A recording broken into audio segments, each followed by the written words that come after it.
계엄 파동 이후 전국이 요동치고 있지만 대통령실은 상황을 예의주시하며 입장 표명을 최소화하는 분위기입니다. 윤 대통령은 오늘 비상계엄을 건의한 김용현 국방부 장관의 사의를 받아들여 면직을 제거한 것 외에는 공개 일정 없이 추가 담화도 검토하지 않고 있습니다. 대통령실로 가보겠습니다. 강민경 기자.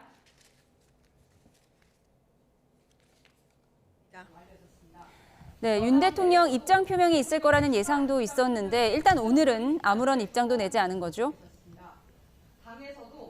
그렇습니다. 윤 대통령은 오늘 출근해서 통상 업무를 보고 있는 거로 알려졌지만 현재로선 계엄에 대한 추가 발표는 계획하지 않고 있습니다. 참모진도 여전히 말을 아끼는 분위기입니다. 아침에 정진석 비서실장이 윤 대통령을 대신해 국방부 장관 교체를 발표한 뒤에도 기자들의 질문을 받지 않고 그대로 퇴장했습니다.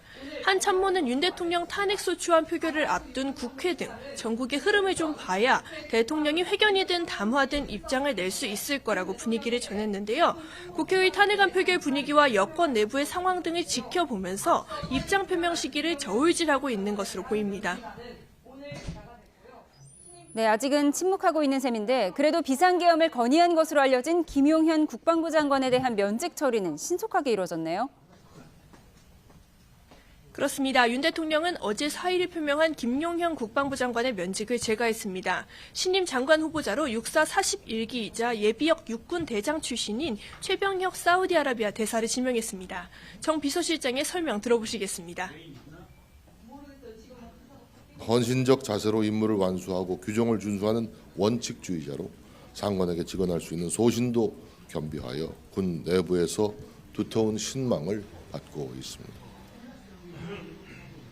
이로써 윤 대통령의 충암고 1년 선배이자 최측근으로 분류됐던 김 전 장관은 사실상 불명예 퇴진을 하게 됐습니다. 그러나 여야를 막론하고 이번 비상계엄 사태는 장관 사퇴 정도로 해결될 문제가 아니라는 의견이 대다수인 만큼 김 전 장관을 향한 책임론은 이어질 걸로 보입니다.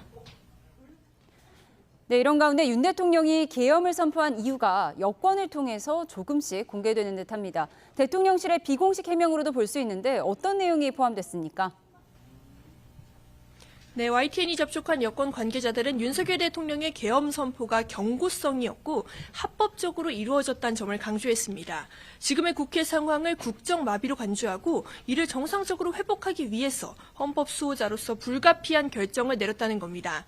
계엄 사태를 장기적으로 끌고 갈 의도가 없었다는 게 여권 관계자 발로 흘러나오는 대통령실의 설명인데요.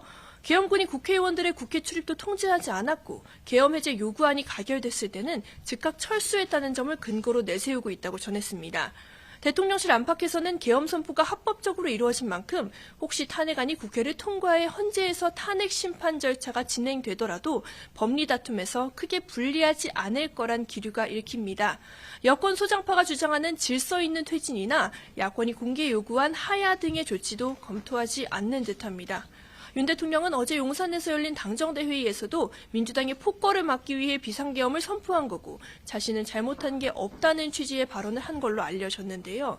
용산의 이 같은 태도는 탄핵을 막기 위해서 대통령의 탈당까지 요구하는 여당, 특히 친한계와는 온도차가 느껴지는 대목입니다. 지금까지 용산 대통령실에서 YTN 강민경입니다.